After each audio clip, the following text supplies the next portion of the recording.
Hey there, everybody, and welcome back to Chipod Ironicast. This is your March 2016 episode. How are you doing today? Pretty good. It's finally getting nice outside for real. Nice.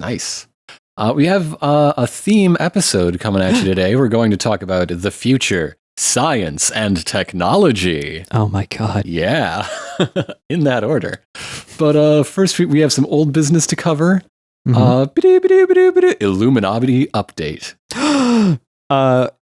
So it seems that the Illuminati has lots of red tape and a lot of stuff has to get passed from one desk to another because in the 2 weeks since we recorded last podcast, the Illuminati has yet to get back to me. They're so busy, being the shadow government and the real government.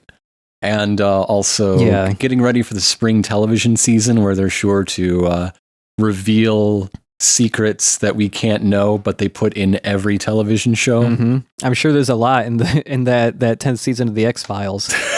People love to look at that show over a lot of others for secret Illuminati hints. Yeah. Okay. I mean, they did that with Millennium.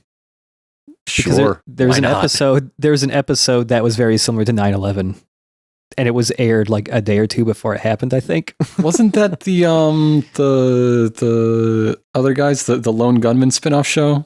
Oh yeah, not Millennium. The 9/11 prediction episode. Yes, yeah, it was just the Lone Gunman, not the Millennium. I forgot there was that too. Mm. Oh, but speaking of, I should give an update on that. The Circle of Trust held. As far as I know, nobody spoiled the birthday present. Thank you all. Hooray! High fives and handshakes all around. All right. I was curious about that. Yeah. Also, we're up to the 16th episode of the first season already. So, all right. That's Did you see Space yet? We saw Space. All right. Space is, I think, right in the middle of our watching. We've seen about as many before as after Space. Oh, that's I really like the one with what's his name from Wise Blood and Dune? Deadwood. Oh God, what's his name? I can't remember his name. I'm looking it up, and you're gonna edit out all this stuff because we should know this, both of us. This is embarrassing to the two of us. What episode was it?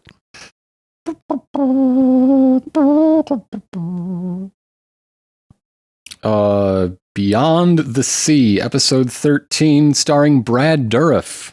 Oh, what was Beyond? Was Beyond the Sea the one where they get old really fast? No, it's not. It's the one where Scully's dad dies, and they play the song "Beyond the Sea," and Brad Dourif is a psychic on death row. I kind of like that episode. Oh, I loved it. That's a cool one. Mm-hmm. That was one of the early, really good episodes. But in any case, we have March business to get to. So let's talk about the future, specifically the future of Nintendo. Buddy, you got to tell me. Okay. What the heck is an NX? From what I've seen, it's people claim the NX stands for New Experience, Nintendo Extreme. And there's like one other one that was really strange. Some people just think it's going to be NX as a Nintendo Next. So from the top, let's just say the NX is a code name that has been released for future Nintendo hardware, and that's all we actually officially know. This is going to be another rumor roundup segment. So let's dip into what anybody who can fake a source thinks the NX is going to be.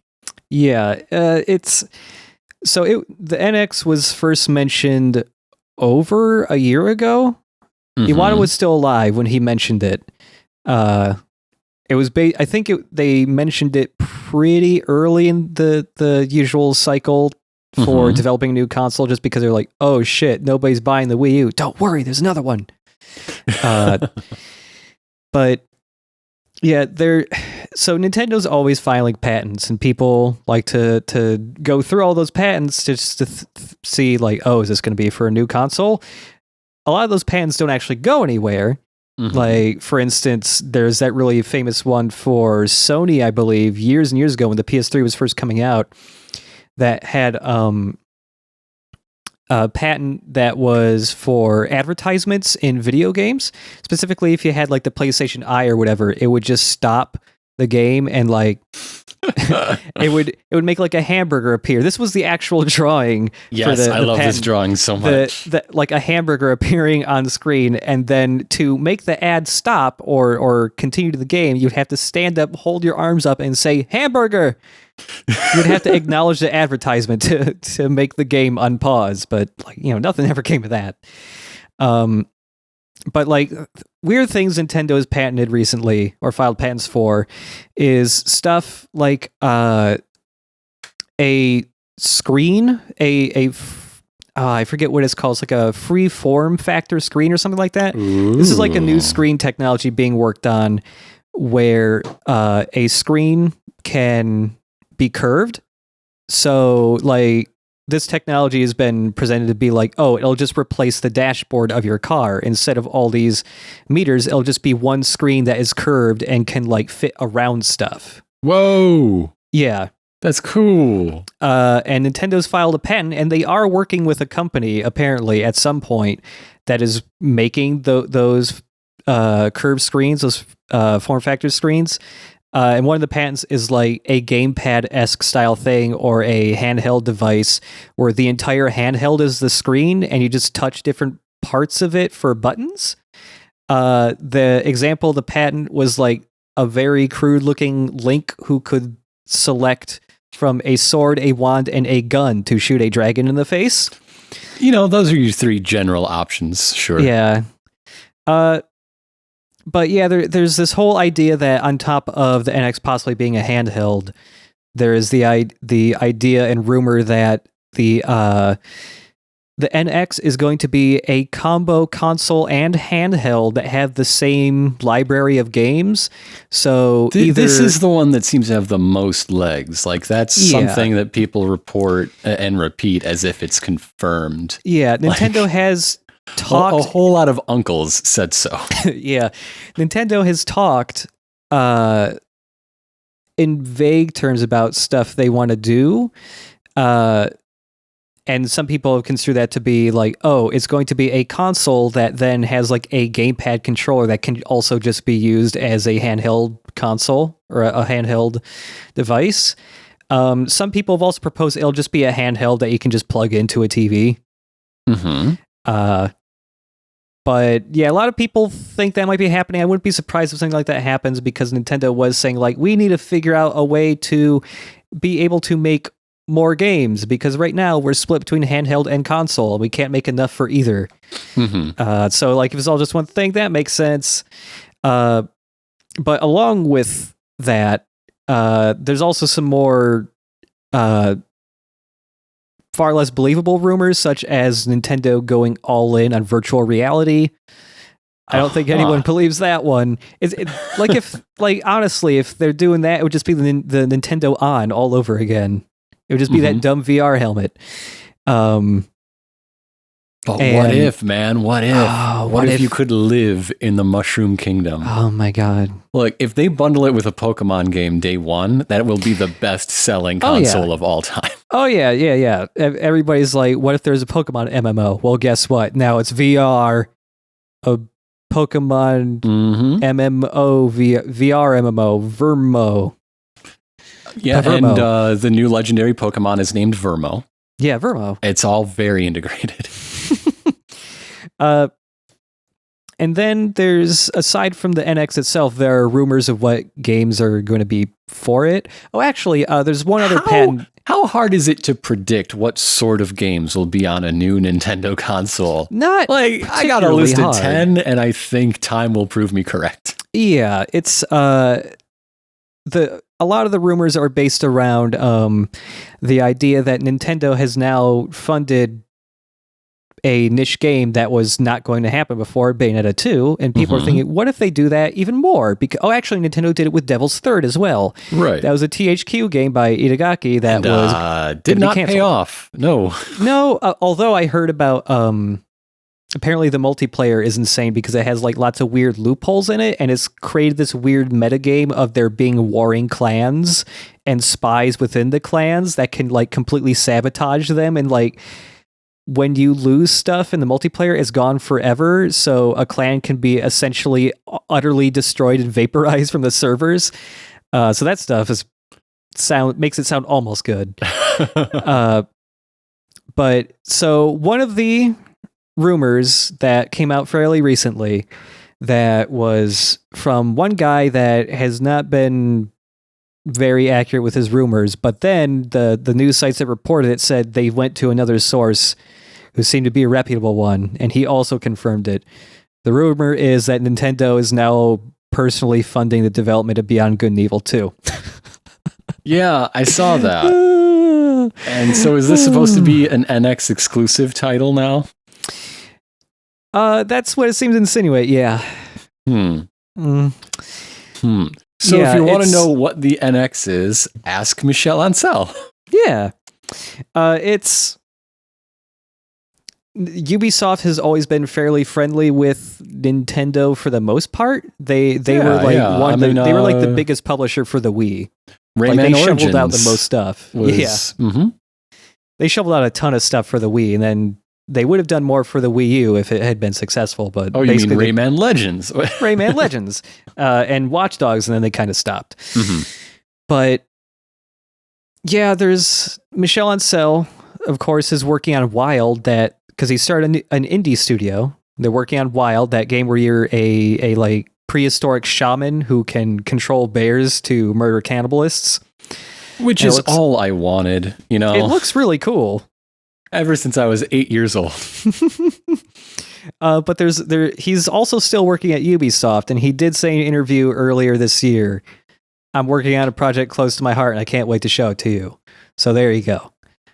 Confirmed, Beyond Good and Evil 2 NX. Wow, I can't wait. I do like how conspiracy theory-ish this whole thing is, because it also includes him just like talking about Beyond Good and Evil to Tim Schafer on a different video. Yeah, he was on the devs play, and a decent chunk of that devs play was him talking about Miyamoto. Although it was mostly about how Miyamoto did not like the original Beyond Good and Evil when he saw it. Like, hey, dude, he's still around. Yeah. If anything, that should be evidence against. Yeah. One of the other rumored possible games for the NX is Eternal Darkness 2. Nope. Yeah, I don't see that one happening, although Nintendo does always renew their patent on Eternal Darkness, or their trademark, whatever. On the Sanity system? Yeah, the Sanity system and like the IP itself, the title. Well, why would you want that to expire? People remember it fondly. Yeah, people remember it fondly, and it's always good to keep a library to pull out at some point, just in case. It's an investment, man. Because heaven knows Dennis Dyack is never going to do anything with it. Oh, no. And we're all thankful. Yeah. But, yeah, there's Eternal Darkness 2. There's a whole bunch of other stuff. Some people feel that Smash Bros. They feel like basically every successful Wii U game is just going to immediately be ported there to be like a relaunch title, as well as the new Zelda. They're just going to move that over to it'll still be in the Wii U. It'll be like a Twilight Princess situation where they'll just move it over to the NX, which I can absolutely see happening. Okay, especially since Zelda's taken so long to make. So the NX is a console that comes in 3 parts. It's a set of shoes, and the shoes are the controllers and where the media plugs in, but wires run things up to a VR headset. And if you sit on the couch, it knows, and it wirelessly beams the headset onto your TV, which is weird because you're still watching it in the VR headset. That's so you can have like the living room experience with everybody else on the couch watching you play a game through your shoes. Okay, since there's wires going from your feet all the way up, does this also have the features of the body wrap? Where you have multiple buttons all over your body that play different sound clips so that you can rap? No, you know that ring that you put on the ground? It has one of those, like they had for Genesis. The Sega activator. Yeah, that Siskel and Ebert tried to play with. Yeah. Yeah. I mean, it's not just the shoes, but you can... There are some sensors in the shoes, so like if you're using it on the bus or something, or you know, a trip or anywhere you might do mobile gaming, but it works better with the big ring. I really want to try an activator. Trust me, I've seen it. Oh wow. Yeah. The other big rumor is like about a year ago, one of the guys working on the new Dragon Quest, or whatever the MMO was, Dragon Quest 11, I think, from Square Enix, he just kind of said like, yeah, we're thinking about porting this to the NX. And then he went, whoops. So the idea that Square has known about the NX for at least over a year now has caused a lot of other rumors coming of like, hey, remember the Final Fantasy VII remake? That's going to be on the NX. Well, why wouldn't it be, right? Yeah. Don't you want to walk a mile in Cloud's shoes? It's perfect. Yeah, I do actually. I wish I was Cloud. And I just remember one of the other patents that Nintendo put out, which actually sounds cool, is new shoulder buttons for a game controller, where instead of them just being buttons, they're also scroll wheels. Huh. Yeah. I don't know what that would do, but I like it.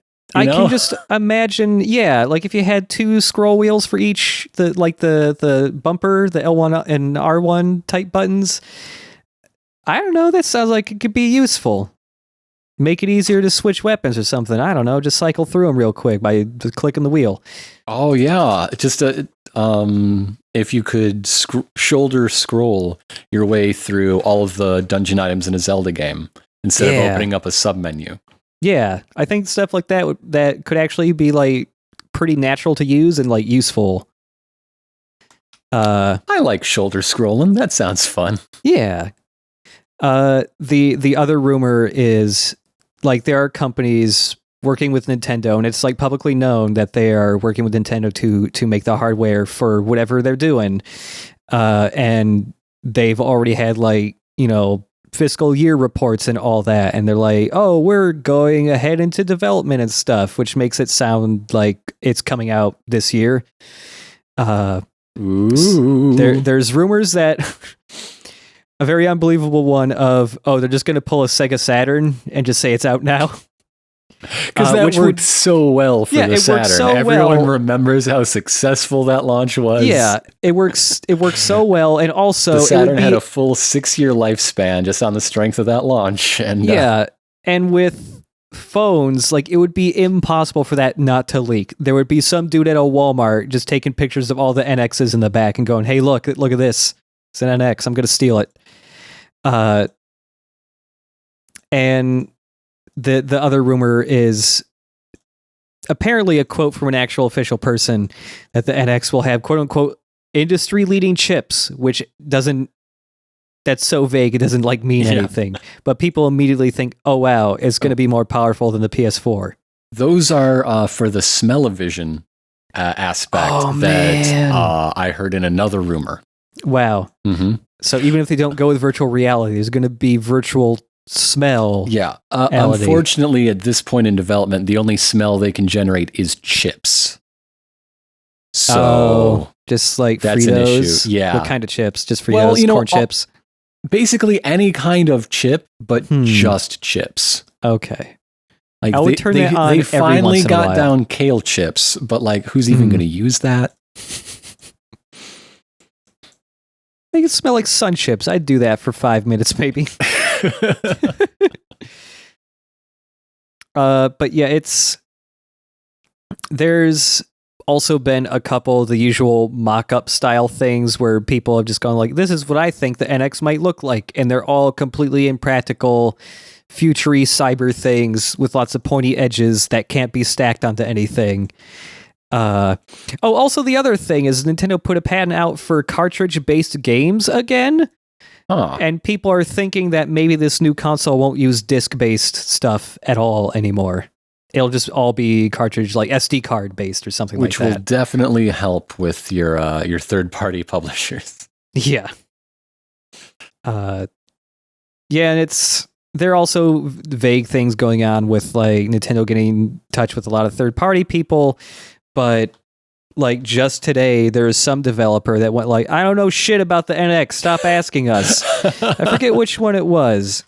It was just earlier today, I think. It was Ubisoft. It was Rebellion. Yeah, it was Ubisoft. That does remind me that when that news story happened with the rumor for Beyond Good and Evil 2, supposedly Ubisoft asked them to take it down. But it might have been like, really just take that down. You're embarrassing yourself, guys. Just don't. It's never coming out instead. We shot Paige in the fucking head. Execution style. He got down on his knees. We shot him in the back of the head. He's done. He'll never know what happened to his hand. Oh, no. Oh, Miss no. Cyrus, no.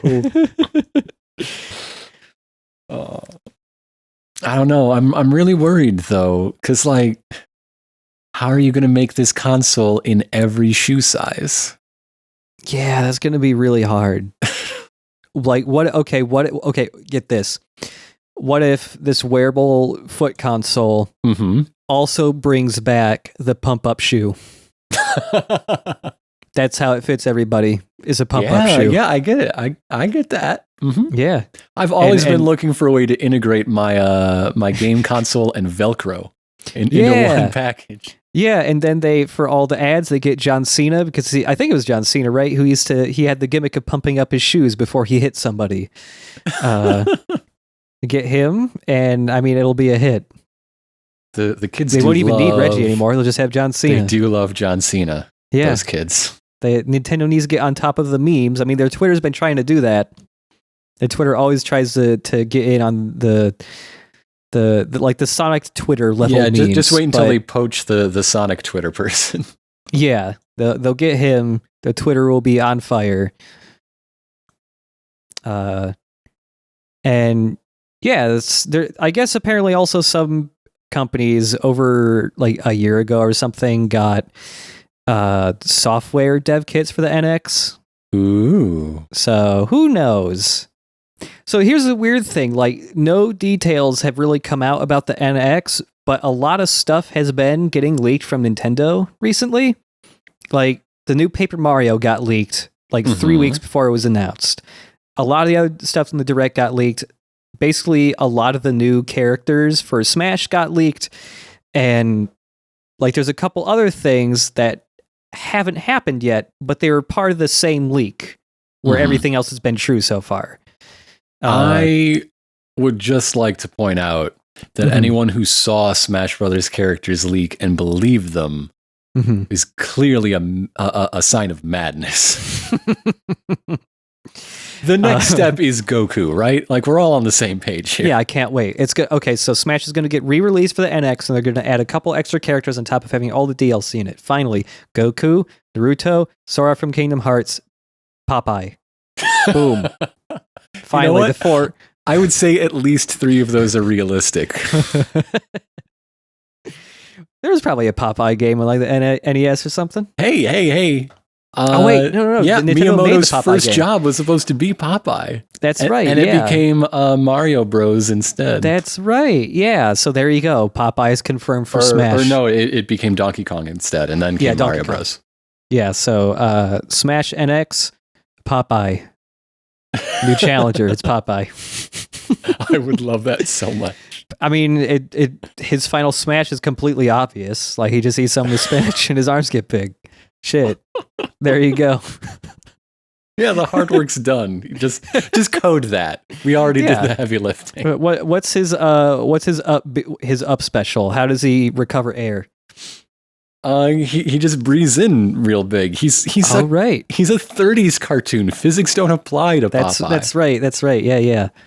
What was the name of that other Popeye character? The guy who was always eating hamburgers or something? He had the little hat. Wimby. Yeah. Wimby would be an assist trophy.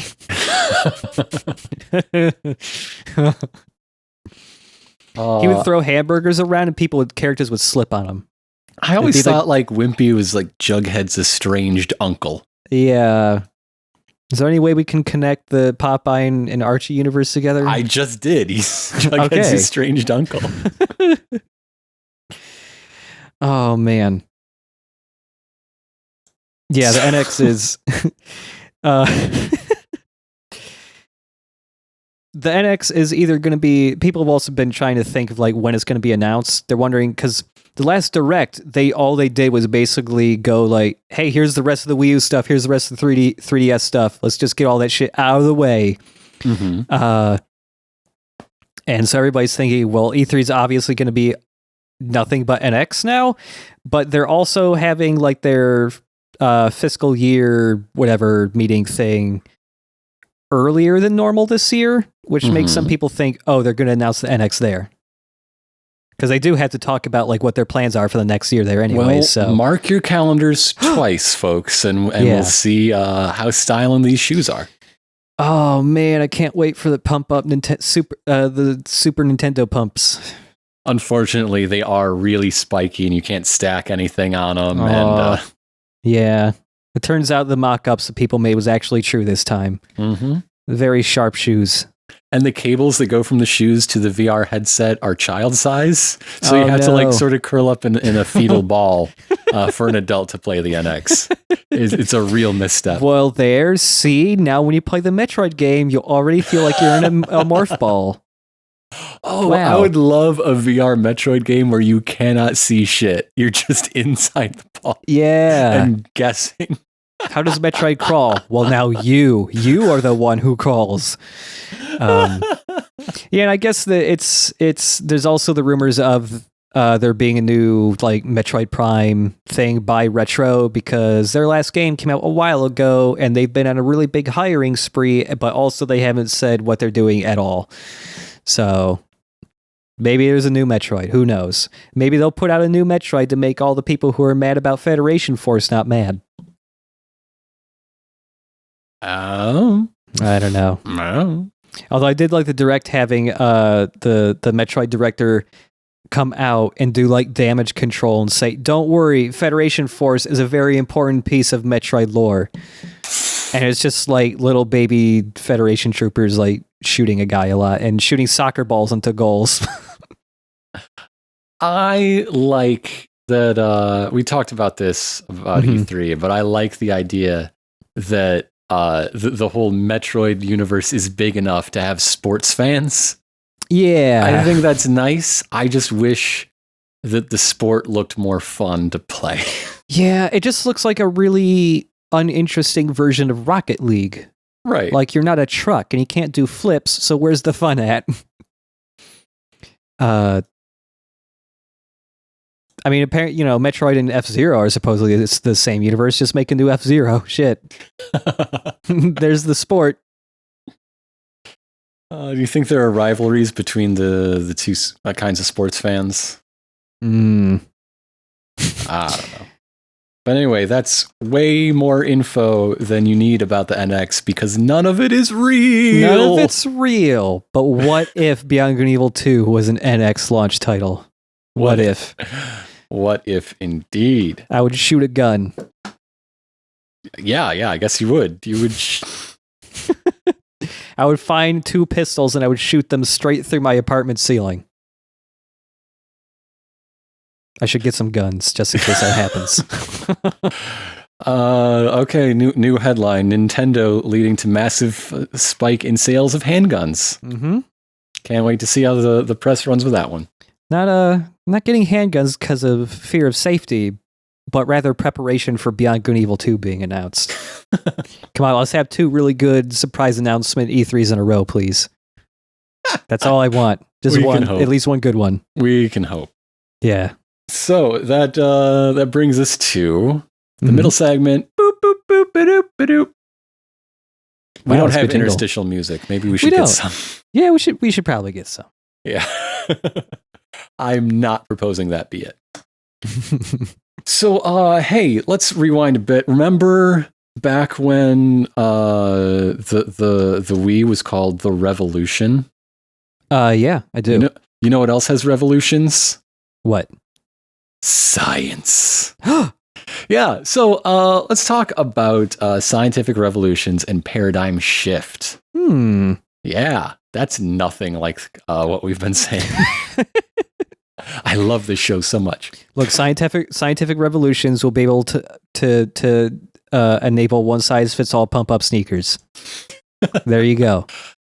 Depending on what the scientists think about that. So, they're powered by uranium. Let me just say, you and I, at least in high school, had the same science education. We were we had the same teachers, using the same books, shared some of the same exact classes. So I know that we were both taught the same way most folks were, that scientific discovery and development is just a series of people making new discoveries, and all the scientists are like, that's the good shit right there. Right, and the easiest way to explain in textbooks is by using examples with Superman in them. And it's super frictionless feat. But regardless, the little bits of history are like, well, we all thought that everything revolved around the Earth, and then Copernicus said, hey, no, wait. Everything goes around the sun. It makes so much more sense.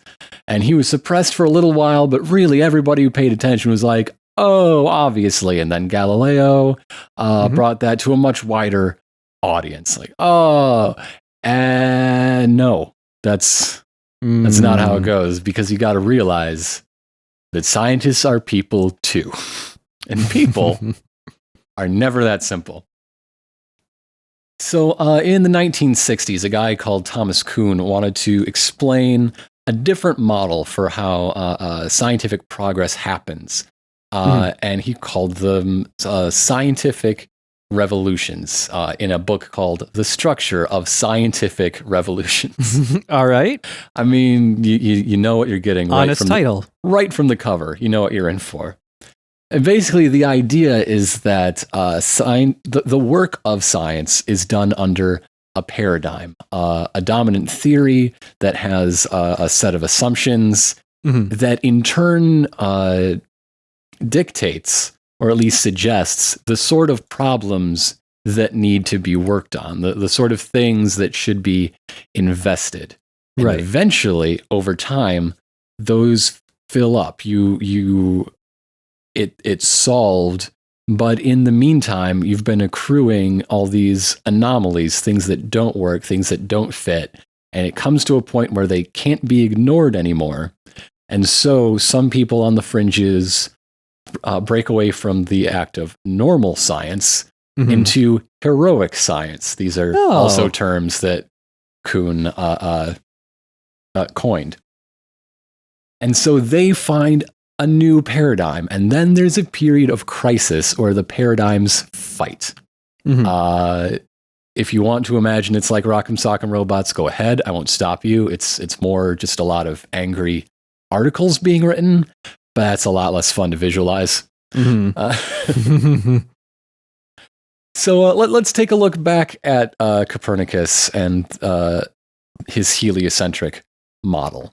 So everybody looks up in the sky. They're like, I don't feel like I'm moving, but that bit of light right there is moving. That's moving. Sun moves across the sky. Moon moves across the sky. We're in the middle. It makes sense. It works. Thousands of years of astronomy and charting the stars led to a very dense Ptolemaic model where you had things like not only did everything revolve around the Earth, but they all revolved in little circles in their revolutions to explain things like retrograde motion or differences in their relative distances from Earth. But then as people's observations got even more precise, they had to keep adding more little circles and trying to explain these new shapes. And it just got denser and denser. And then Copernicus is like, wait, hold up. What if we just put the sun in the middle? Now, unfortunately, this wasn't accepted for centuries because it didn't explain a lot of things as well as the prevailing model, specifically the questions that people have been using it to answer for all these centuries. Things like, why in the world do these things keep moving at well, you say they move at constant rates. What's pushing them? Right. And in fact, Copernicus's model still used the same circular tracks with little circle wiggles as the Ptolemaic model. He just arranged them differently. So there were still, it was still building on the same outdated notions rather than overturning them, which is part of why Copernicus's model isn't very good. It's just the first heliocentric model we have. Mm-hmm. It would take until, Kepler charting out his laws of motion that it finally worked. And those were centuries apart. So, or take a look at Einstein coming on the scene in the early 20th century. We have Newtonian motion. We have Maxwell's ideas of what force is and how it's transmitted. And now we have a whole new language and all new ideas of what these things even mean. Right. Much more elegant equations than Maxwell had, but they have all these weird implications about light bending and time moving. And do we really need that when we have all these perfectly good equations for how electricity works? Like, come on, dude. So one element of how these things go is there's a quote from Max Planck, a quantum fella. A new scientific truth does not triumph by convincing its opponents and making them see the light, but rather because its opponents eventually die, and a new generation grows up that's familiar with it. So that's nice, and the level of dark you expect from Chipod Ironicast. Just wait for all the old people to die, and then we can figure out that you can't measure something's location and velocity on a quantum scale, no matter how counterintuitive that is. I'm not super well versed on the current stuff that's happening right now. Are there, like, what's happening right now with this type of stuff where people are fighting for new models or whatever? Okay, that reminds me of what made me think of this topic recently. LIGO detected gravity waves, and the big story was that as soon as it was switched on, they got a result, and through their extensive checking process, they figured out it was a positive result, right? Mm-hmm. Well, the thing is, LIGO existed for years upon years before that. As soon as they turned on the new, more sensitive calibrations, it went a long, long time without getting any positives. And so you already saw in news coverage that this was a confirmation of things scientists believed. When really, once it was opened, it was really contentious whether gravity waves exist or not. Okay, rundown on what the heck a gravity wave is. Okay, we're already talking about Newton versus Einstein as the perfect explanation. Right. Imagine somebody wishes on a genie that the sun would just disappear in the blink of an eye. What would happen? Now, according to both Newton and Einstein, light has a speed. So about 8 minutes later, here on Earth, the sky would turn dark and we would see the sun missing. But the question is, what happens to Earth's orbit? Does it continue to orbit for those 8 minutes, or does it just speed off in a straight line because there's no, the sun's gravity doesn't exist anymore to hold it in that orbit? Right. In a Newtonian model, look, a force is a force. The force disappears, the effect disappears. You go off in a straight line, even though the light hasn't gone out telling us why. Yeah. On an Einsteinian model, that's information. The speed of that information can be transmitted is the speed of light. That has to get here, and we call that time basically a gravity wave. Okay. Mm-hmm. So they did find him. It was the last of Einstein's predictions to be found in nature. Mm-hmm. However, when it was built, there was still a debate on whether they would be, which is one of the more interesting bits of how this works. Placing the blame. Because the LIGO people, who are confident that if we just listen hard enough, we will hear gravity waves, had to insist, oh, the reason we haven't found any is because our machine doesn't work. Right. While the other side is like, no, your machine is great. I looked at your machine. If they exist, you should be hearing them. They don't exist. Your machine's fine. You're wrong.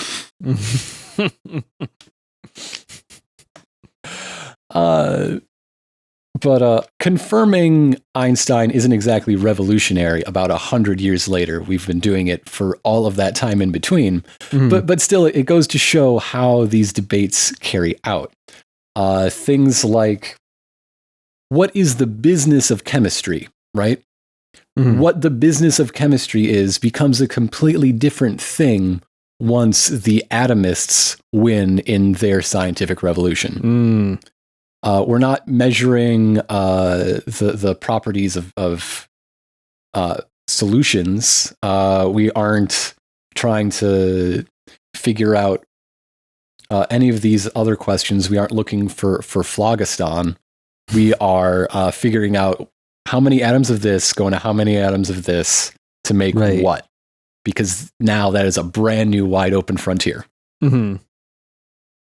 Huh. So these scientific revolutions make huge opportunities, wide open spaces for all these young scientists to build their careers after all the old scientists who say, no, that shit sucks and I'm not funding it, die. Oh, that's fucked up. A little bit. But of course, meanwhile, something has to go in the textbooks. Right. So all of this gets covered up because science textbooks are in the business of teaching science, not history. Right. So you learn that, everybody knows that force equals mass times acceleration. And if you look at Einstein's equations, you can derive that out of it for normal conditions in your everyday life. So clearly, Einstein didn't throw out Newton, even though when you look at it, Einstein's mass is defined in a significantly different way, as well as force. So therefore, so is acceleration in that case. So really, you can see this sort of theory of the sociology of science. Explaining the human element, and it did launch kind of an entire branch of sociology, the sociology of science. It hardly existed before Kuhn put out this book. When did that book come out? 1962. Okay. The 50th anniversary edition is on shelves right now and pretty cheap. Oh, okay. Of course, it's become kind of passé and old. It is a foundational text, but the field has moved away. Right. They're answering different questions, looking into different problems. And some people think it doesn't really count for much anymore. Oh. But wait, does that mean it was true all along? Whoa. Is the greatest proof of Kuhn's theory the obsolescence of Kuhn's theory and the method by which it was achieved? Whoa. But yeah, if you're... Now I'm going to buy the book. Yeah, if you're interested in any of this, it's a pretty easy read for a physicist turned historian writing in the 1960s. Yeah. It's a lot easier to wrap your head around than the Strong School, which sounds vaguely Japanese to me for some reason. But It does. I guess because of strong style wrestling. But it's the theory that all of science is socially constructed, including mathematics, and from culture to culture, these things aren't nearly as interchangeable as they are. So like anytime Neil deGrasse Tyson is like, hey, if we find aliens, we'll just communicate with mathematics. That's the same everywhere. They go, yeah, whatever. That's a harder sell than, hey, sometimes new theories are met with indifference and they really only come up when they're needed. Yeah. It's a bit of a harder sell there. So the book is full of a lot of great examples of this happening in many fields. Biology has a few.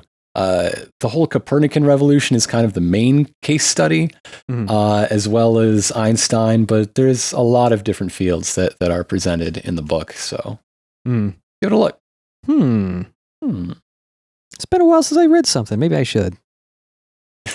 Everybody should read something. Something. I'm going to read the book of Garfield comic strips from 1984 or 1985. It sounds illuminating. Yeah. It's all black and white, so I get to color it in too. It's great. So that, I believe, brings us to our final topic. This is sort of a frequently asked question. So yeah. It's our usual LP third topic, but also a Q&A of sorts. So hey, how do you do the thing? How do you do the thing? The whole thing. Just in general, like just point at. I play a video game. Yeah, and I got that bit, but it never shows up on the internet. What are all the other steps? What do I need? Okay, so you got to get a tube that connects to the that liquefies the game content streaming out. That usually goes through the wires, and you have to run that through coolant because video game liquid gets really hot. It's coming in hot. Yeah, and you then take that tube and you connect it to your router, and there you go. It gets on the internet, and that's how people can watch you play a video game. It really depends what. So meanwhile, outside of Willy Wonka land, the question that we've been asked, you especially, many times, is what gear do you use and how to best use it? Yeah. So let's get into that. It really depends how into it you want to be. If you're just starting doing it and you just want to do it for fun, and you're not sure if you're going to keep doing it, you just want to try it out, please don't spend a whole lot of money on equipment. Please don't do that. For the most basic thing, you're going to need, one, a microphone. You can get those for pretty cheap. If you want a decent sounding one that isn't ridiculously expensive, there's the Blue Snowball. That's like $40 or $50, I think. If you want a slightly better one than that, there's the Blue Yeti. I've got one used lying around all of a sudden. Yeah. There's the Blue Yeti, the higher model that is a little more expensive. It's usually like $60 to $90, something like that.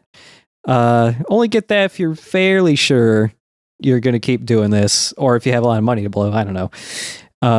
But yeah, there are lots of USB microphones out there. The Blue brand microphones are generally pretty good to go to. The Snowball is like the most common one I see now. Most of the stuff you'll use for Let's Plays, it's for starting out, like it's free. You want to record audio with that microphone? Okay, get Audacity. As long as your computer detects that microphone, you can just hit the record button, and there you go. That's you're recording audio. Recording games, it really depends what you're doing. If probably the easiest, cheapest way to do this is do something you can play on a computer and not a console game. Either emulating, or if it's just a game on Steam or something, you can just get Fraps. The Riva tuner also captures your screen for you. You can also use Virtual Dub, but it's annoying and clunky and sucks. All those, well, Fraps you have to pay for, but Riva tuner, Virtual Dub, those can capture stuff for free. They're just a hassle to work with, especially Virtual Dub. If you're trying to capture something on a console, it starts to cost money. Most capture card things are actually like external little boxes now. You probably see them all over the place because they're advertised on Twitch. They're advertised in people's streams because you get sponsorships. There's either there's Elgato brand capture cards. There's Hauppauge or Hauppauge. I don't know how the hell you say it. And then there's a couple other ones too, but Hauppauge and Elgato are the biggest brands out there. Those things run you about $150 to $200 probably. So that's where it gets a little pricier. These are things you don't really need to worry if you have a super beefy computer for, because they are external USB devices. You just plug the HDMI from your console into one end. You plug the USB into the computer, and there you go. You're recording gameplay. Okay, but the coolant, was that... Do we need the coolant for the tube? You can just blow on it. Okay, cool. Yeah. Yeah, the capture stuff is also pretty simple. You just install the software that comes with it. It's kind of crummy from a personal standpoint, I think, but it works. You just hit the record button. It records the file somewhere. And then basically, help. How do I edit it at this point if you're doing any kind of editing? Because, if you're recording with that, the file size is probably going to be really big. Or rather, you should be having it record at the best quality possible, just so that when you compress it down to something a lot smaller, it'll look better. If you it's just like VHS tapes or Xeroxes, where if you make a copy of a copy, the quality is going to degrade over generations of that copy. So if you have something really high quality originally, and then you export it again, it's going to look better. For editing, this is where it gets a little tougher. I guess if you're using a Mac, there's iMovie. I hate that fucking thing, but it's there and it's free if I remember correctly. Sure, why not? Yeah, when I first started editing, I was using Windows Movie Maker. If you look at Beyond Good and Evil and Spider-Man, that's Windows Movie Maker. One more reason we ask you to not look at Beyond Good and Evil and Spider-Man. Yeah. No More Heroes and On, I've been using whatever the latest version of Adobe Premiere is. Although, if you want to use Adobe Premiere, that costs a lot of money. Rather, you can't really buy it on its own anymore. It's part of a subscription model. Thankfully, I have a way of getting that super cheap, but normally you're going to be paying $50 a month to be subscribed to Adobe's stuff. It's a lot of money. As far as editing goes, Windows Movie Maker crap like that is probably the cheapest stuff. There's also what's it called? There's this color correction program called DaVinci Resolve. That's free.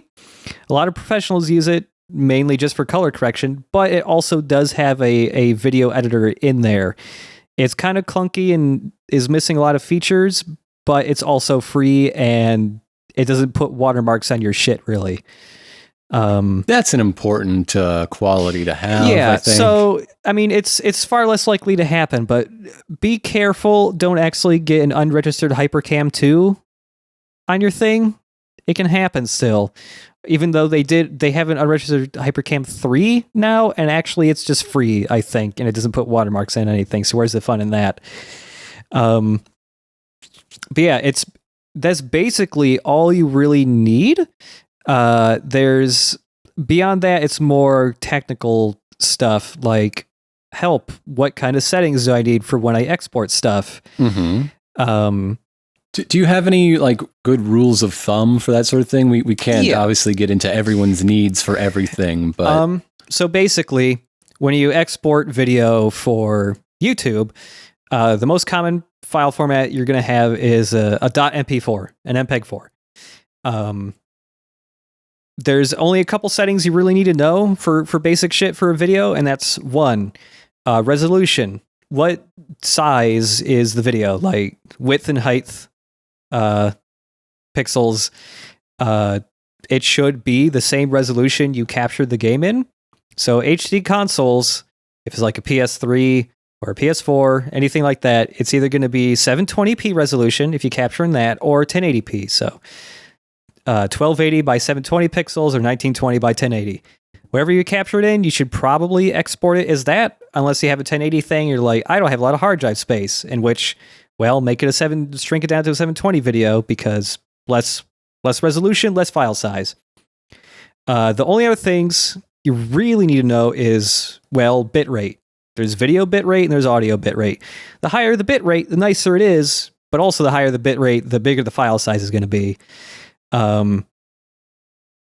It really depends on what the game is, but let's say bitrate for a 720 resolution game. Does it have a lot of movement in it? Is it a really fast game? Well, you probably want a bit of a higher bit rate. Right. YouTube has guidelines even. They have a place that you can find really easy just by searching for best YouTube settings. It'll tell you what kind of bit rates you should have. I think they're a little high, but also YouTube has to, again, when you give them a video, it recompresses it again for YouTube. So having a bit of a higher bit rate might make it look better on YouTube. For 720 stuff, if it's slow, I've honestly done 3,000 kilobits per second. If it's a higher motion, maybe 5,000. This is also, if you're just exporting it straight out, just typing in a bit rate, make it a little bigger because it's probably doing it faster, which also means it won't look as good. But that's more in-depth stuff. If you're really wanting in code stuff a little nicer and have a lot more settings to mess with, you can get Magui. That's also free, but also it's a hassle to work with. You can also use Magui to edit stuff, but it's script-based. There's no UI. You just have to type in scripting. And it's awful, but there are giant wikis on that stuff if you want to learn how to edit based on scripting files. That sounds like so much fun. It's really not. You probably want to learn how to use a nonlinear editor, which is what basically every editor is. It means you can cut clips out of things. You can completely rearrange them. It's not like you're working with a film strip or anything like that. There's also Sony Vegas, I suppose. That's a nonlinear editor. Also costs money, however. There's Final Cut for Macs. Again, something you have to pay for. That's the unfortunate part. Most things make it easier to edit video with, cost money. That's probably the biggest thing. That's how they do it. Yeah. And okay, so let's say you want to have a co-commentator and they're on the internet. So it's that sucks though. Nobody likes that. Everybody hates it. It's the worst thing. You got to be in the same room so you can scream at each other together. Here's our super scientific process for okay, we're recording separately. We both have our own audio track because that means then when I'm editing audio, if I want to retime our jokes or if I want to move it around something being said in the game or loud sounds in the game, I can move our voices individually so that if we were talking over each other, well, I can still get them separate. We both have Audacity open. On Skype, we go, okay, ready for Audacity? 3, 2, 1, boop, and we click record at the same time. Yep, that's vaguely. If you want to get a little more precise, you can also do a second countdown and then clap, because in the waveform of your audio, the visualization of your audio file, a loud clap is really easy to spot because it's just a really big but thin line. And then you can just line them up, and now your audio is fairly synced. It vaguely resembles my frame. Yeah. Yeah. That's kind of the basics. If you want to know what I am personally using, well, because of the Patreon, there's more money in it. I edit video with Adobe Premiere. I edit audio with Reaper. Sometimes Adobe Audition as well. Reaper is a more advanced audio editor that is also free. Technically, they want you to pay money, but you can do the evaluation software forever, and they don't care, really. And they don't put audio watermarks on your stuff either, so it's really nice. So yeah, I've begun editing audio with Reaper. What I use to capture for console stuff is an Elgato HD60 Pro, which is not a USB device. It is actually a piece of hardware you put inside your computer. Ooh, fancy. This is the most expensive one of those types of devices out there right now. It's $250, I think. Or maybe it was just $200. Welcome to the worst episode of MTV Cribs. Yeah. It's not even gold. It doesn't. Well, actually, it does have a couple lights on it, though. Some blue LED strips that don't do anything but make my computer glow blue at night. The the benefit from the Elgato HD60 Pro is that with the USB devices, you can also use those to stream. Like if you free streaming software that I'm using to stream this podcast right now is OBS. You can just go in there, say add game capture device, and it'll find your Elgato, and then boom, there's your video in OBS to stream. The downside is because it's a USB device, there is lag behind you playing the game and when it appears on stream. It's like a solid 2 to 3 seconds. The HD60 Pro is not a USB device, so there's like 3 frames of lag, which means I can now send people the video over Skype and everybody can watch what I'm doing and react to it at the same time I am. It's very nice. Buddy. It also can capture video at a much higher quality, and it can also capture 1080 resolution at 60 frames a second, which will be nice for when I'm doing stuff like Ground Zeroes, where it's always running at that frame rate. One word of advice. If you're looking at the Elgato stuff specifically, and you're like, I want to get the Elgato HD60, because that also records at 1080 resolution at 60 frames a second, don't do it. Don't do it. Just get the normal Elgato and don't record at 60 frames at 1080 because it's super fucked up. And I spent like 2 months with their tech support working to fix a thing I eventually determined by using 3 of their HD60s at home and at my work computer. It's their fault. It's fucked up. If you're playing any game where a screen fades to black, when the game fades back to the game, the Elgato will suddenly freeze up and drop about a second and a half of your video. Yeah, that was the worst thing in the world. Yeah, that was really bad. And I can tell that it's just an issue with their drivers and their software, specifically for the HD60, because anytime I've watched streams that use that, even like Dan and Panzer, when they did their last Extra Life thing, they were playing Mario or something that had fade to blacks, and when it would fade back up, it just skips a bunch of shit and it gets all fucked up. And it's the worst. It's the absolute worst. Don't get an HD60. It's just like permanently broken, and despite me trying to work with them, they still haven't done shit.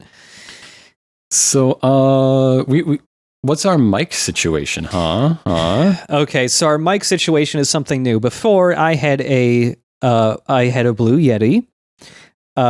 You had a Blue Snowball, and now we both have the same microphone. These are Shure Beta 58s or 58 Betas. I forget which way it is. These are much more expensive microphones. Each microphone itself costs $150. Now, these are XLR microphones, so that means you can't just plug it into a computer like USB microphones. So we also have Scarlett boxes, which are essentially these small boxes that you can plug a microphone and some kind of analog instrument into, and then it runs out a USB cable into your PC.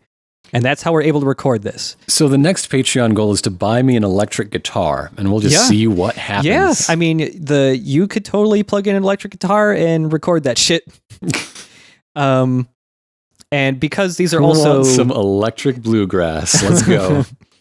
These are not desktop microphones. They're more like stage microphones, so they're kind of meant to be held. So we have essentially boom mic stands that also have pop filters in front of them, so that when I go peh, it doesn't sound nearly as bad. Now, don't wait until you have any of this expensive shit to get a pop filter. Dude, pop filters help out a lot in that. They're the cheapest thing and the most helpful thing. Yeah, they're like, okay, so they're like $8 on Amazon, but you don't even need to spend money if you have like a crochet circle or whatever the hell they're called, and also some pantyhose and something to clip it on to your mic. Like, you're good.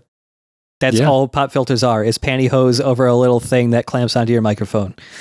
And they help out a lot, especially because with a lot of nicer microphones, especially these ones, these are microphones meant for you to be like 1 inch to 3 inches away from them. All up in it. Yeah. I should say, when you are getting using nicer microphones, you will probably have to process them more in that, like with these microphones, we don't want them to clip.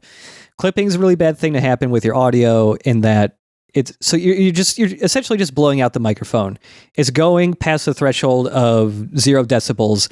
So instead of everything sounding really nice, it's going to be really loud and crackly and distorted sounding. So with our microphones, we have them cranked down really low so that even when we talk loudly, like it's not going to clip. The issue with this is if I just took these recordings and plopped them right on top of like Zone of the Enders, which I've been working on, we would be inaudible, even if we lowered the game audio a whole lot. So there's some basic techniques for... So that's really a quick improvement if you're looking for anything. There's some really basic things you can do to make your audio sound nicer. The first one is just normalization. This will basically just look at your audio. In Audacity, it's actually called Amplify. This will just look at your audio and it will make it as loud as it can without clipping. But also, if you're using microphones like these, there might be a high like dynamic range, which means there's a lot of lows and a lot of highs. And if you're, normalizing it, the highs are going to hit 0 really quick, and the quiet parts are still going to be very quiet. So a really easy technique to fix this is called compression. There's a compressor in Audacity in the effects section that it essentially looks at the highs and it goes, okay, you want from like this level of loudness to this level, the threshold, the decibel threshold. It'll find all those bits and then it'll compress it by a ratio you set. So like, let's say make it 3-to-1. It'll compress it at a 3-to-1 ratio. So now those louder bits are closer to the quiet bits.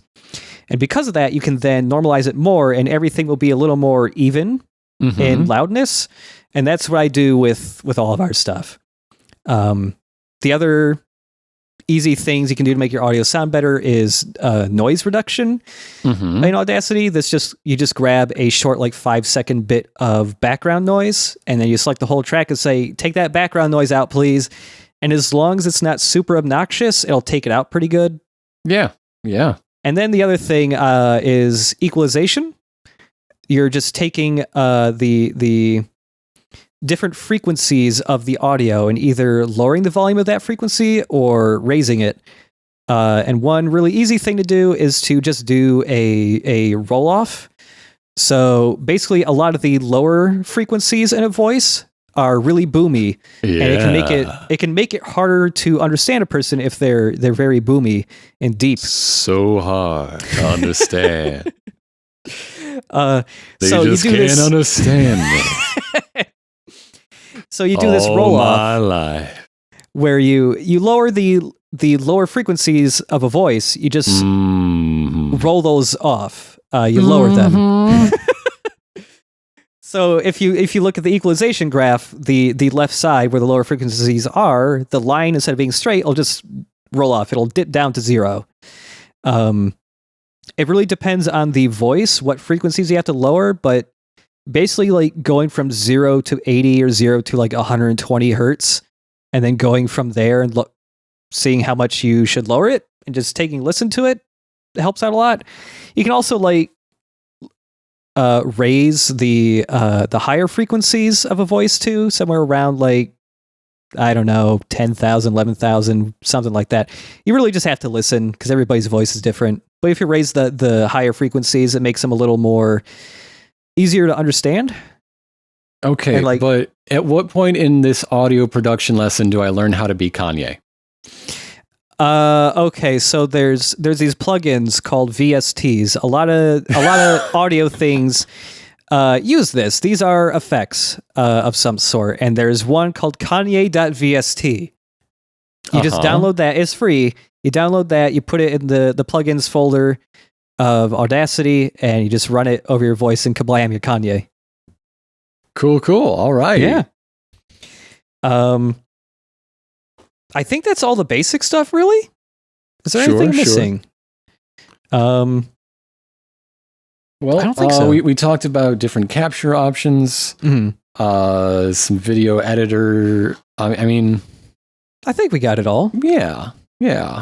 There's much more complicated stuff that I do, but like it's overkill. Don't do it unless you really care about doing that. Yeah, and you can always look for guides for those things. Yeah. Like you aren't entirely self-taught. Right. Didn't invent this stuff. There's help out there. Yeah. Oh, and I also use like After Effects for some visual stuff, but again, you really don't need to do that if you're starting out. If you want to learn some video editor stuff, especially After Effects stuff, there's this good website called creativecow.com. They have lots of tutorials. They've been running for years. That's where I learned how to do a lot of that stuff in the beginning. Also, my favorite cheeses. Yeah. Let's see. Yeah, I think that's most of the basic stuff, really. Sure. Doing a basic LP is pretty easy.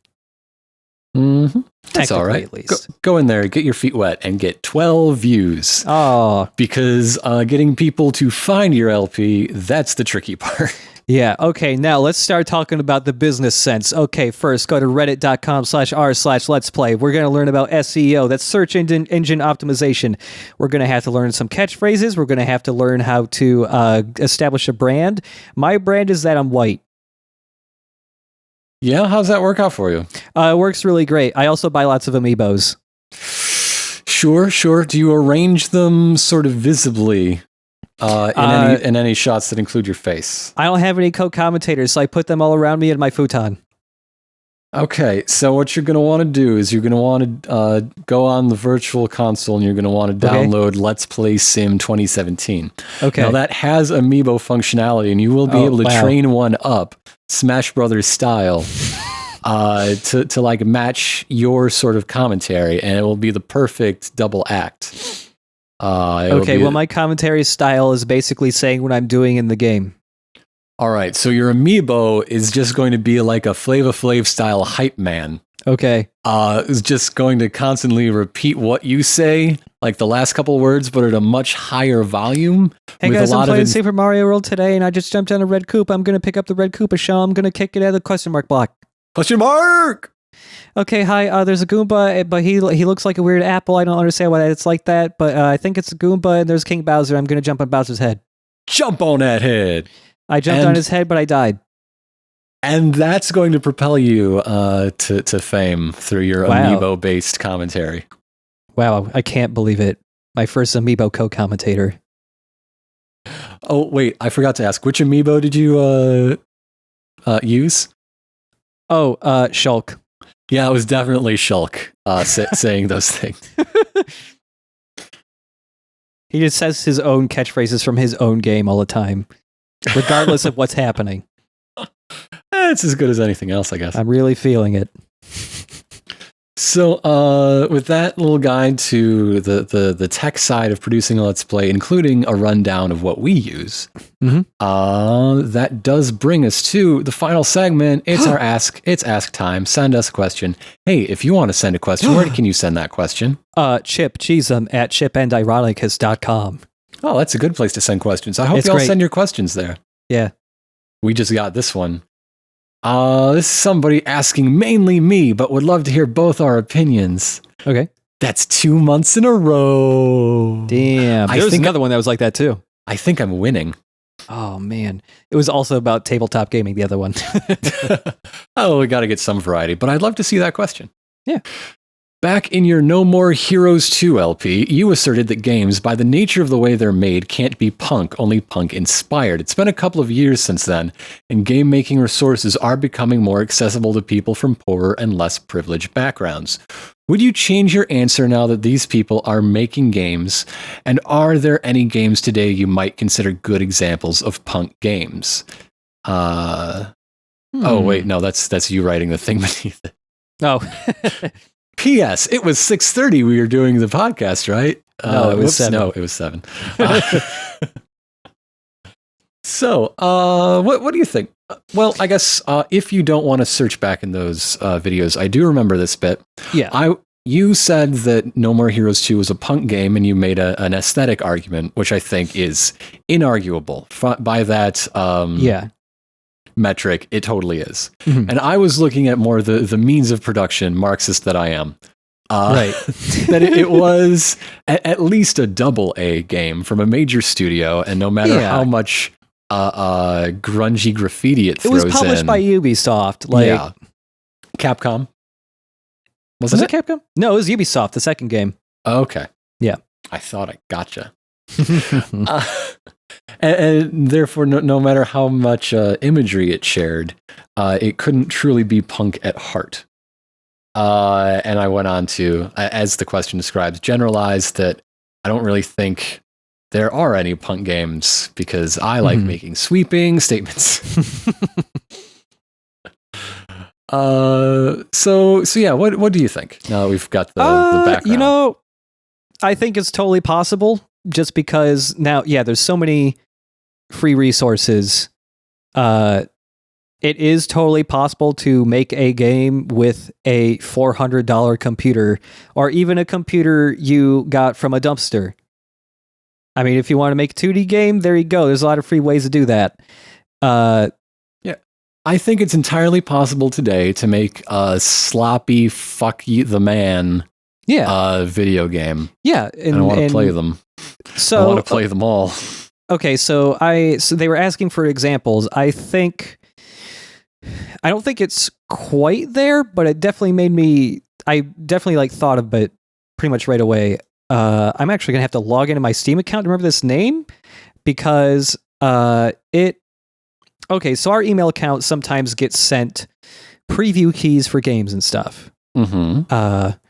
A lot of it has been stuff from Playism, the people who publish Japanese games over here, obscure indie Japanese stuff, right?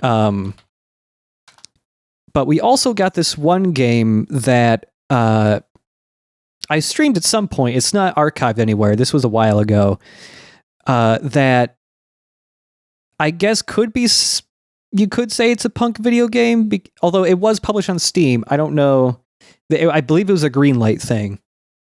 It was some sort of first-person horror game, but it was basically full of fuck yous to the player and to things in general, and full of really strange jokes that didn't fit anywhere, but they were there on purpose because they knew it didn't fucking fit.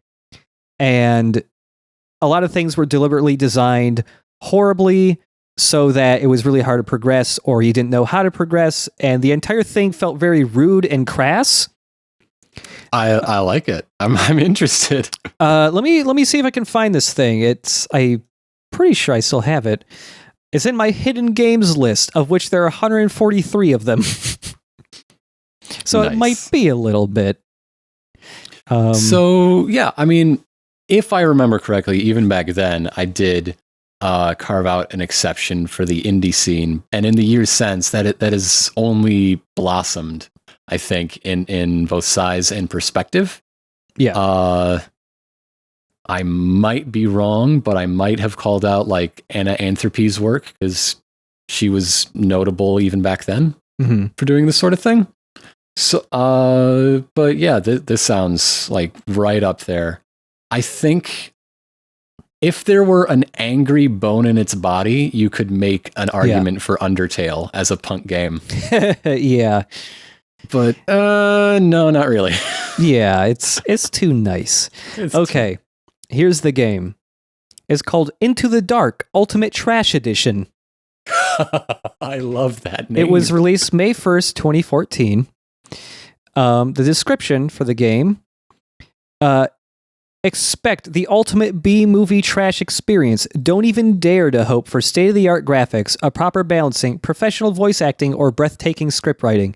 This here is 100% pure trash, an adventure/shooter hybrid with gazillions of bad jokes, dozens of pop culture references, and a hidden dense net of subversive, intelligent messages related to post-World War II politics.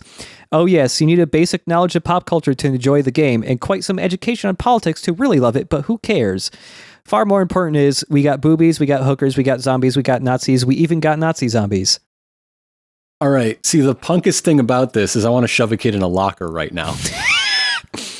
Yeah, so I can say when I played this, I hated it. But actually, that seems like it may have been the goal. So maybe they accomplished it. It's $10 on Steam. I'm not going to play it on stream again, but hey, these people sent me a key for this a while ago. Here's your little advertisement now. There you go. Absolutely. Check that out. I'm going to check that out. Yeah. Remind me of the name again?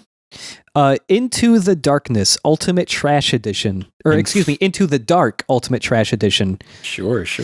I remember when I was playing it, like all the audio, VO, and the cutscenes in the game was so poorly balanced, and I think there were no subtitles either, so it was basically almost impossible to comprehend half the things being said. Mm-hmm. Here's our features list. 11 levels of pure madness, 15 different guns and weaponized items, soundtrack featuring Nox Arcana, 67 puzzles, 238 lovely clipping errors, 35 sophisticated AI bugs, guaranteed minimum of 10 crashes when playing through the game, 168 additional glitches. Play it as adventure, as shooter, or as both. Explore the levels with your Oculus Rift kit in VR. Optional controller support. Watch the full movie Night of the Living Dead in-game. Free Halloween minigame, a new one each year. So I forgot to count the number of dogs. Yeah. I thinking about it, though, I will roll back what I said a bit about the indie scene growing and being more able to produce this. And while I think independent tools are more widespread and able to create it, I don't think there's any there might be even less of a chance of games like this or other punk games that meet my admittedly high bar, right, to get noticed, because now indie gaming means a 7-year dev cycle and aesthetic perfection. Yeah. And also, don't forget, if you want to be an indie game, you got to make them cry too. Yeah, and there's this weird what was just a fact of production has become a scene with this sort of vibe that is antithetical, or at least perpendicular to being punk, I think. Yeah. Actually, the very first helpful review for this game on Steam says, "This is punk rock as shit." Yeah, there you go. Steam says so. I think I found a punk video game. All right. I think that was a good question. That was a fun one. Yeah. Remind us again where to send those cues for our A's. Chip Cheesem at chipandironicus.com. It's not question and answer. It's queries and assholes here on the show. You send us the queries, we supply the rest. So there you go. There's our accidentally themed show of the future, science and technology. There'll be another podcast soon for C2E2, I suppose. Because that is this weekend, and I'm excited to go I'll again. be seeing you in person the day after. No, 3 days from now. 3 days from now. No, the day after tomorrow. You're coming in Friday night. Yeah, I'm coming in Friday night after work. So 48 hours from now, we will probably be eating a food together. Yeah, I have a question because I don't have a good grasp on where everything is in Chicago. How close is Pequods to C2E2? Is it anywhere close? No. God damn it. But hey, you're driving in. Everything's close with a car. That's true. And a little bit of patience. Yeah. Oh, it's just because last time I was in Chicago, I was visiting the Jackbox guys, and we ate at Pequods before their stream, and oh my god, I loved it. Nice. And I feel like I need to redeem my deep dish pizza experience after the last one was so bad. So look out for that bonus cast in between this one and April's. Don't forget to send in some more great questions for April's, and you'll see April's in April. April's in April. Thanks for listening. Good night, folks. Good night.